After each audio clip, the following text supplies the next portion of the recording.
Le Coran est-il un texte légiférant? Pour un historien, le Coran est un texte qui remonte à plus de 1400 ans.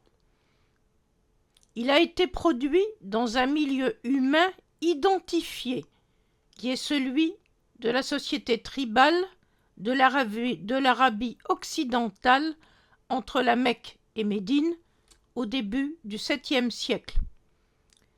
La stabilisation du Coran comme texte écrit est discutée parmi les spécialistes. Elle ne va sans doute pas au-delà de la fin du 7e siècle. C'est alors que le calife Abd el-Malik fait inscrire des versets du Coran autour de la coupole du rocher à Jérusalem, notamment ceux de la sourate an-Nisa, les versets 171 à 172.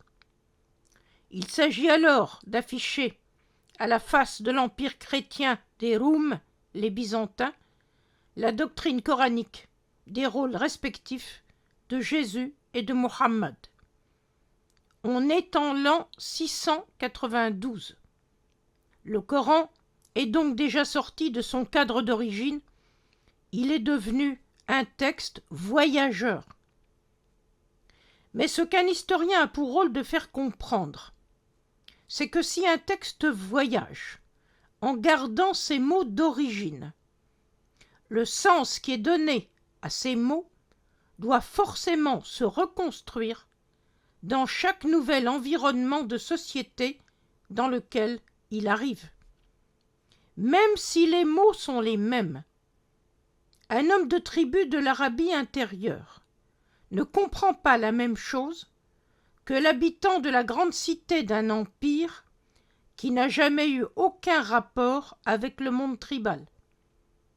On peut donc dire que si le texte reste identique en ses mots, la lecture qui est faite de ces mots, autrement dit leur compréhension, n'est pas la même quand on change de contexte de société. On ne peut revivre dans une société du passé. On ne peut vivre qu'avec son temps. Qu'elle le sache ou non, toute lecture est donc toujours une actualisation.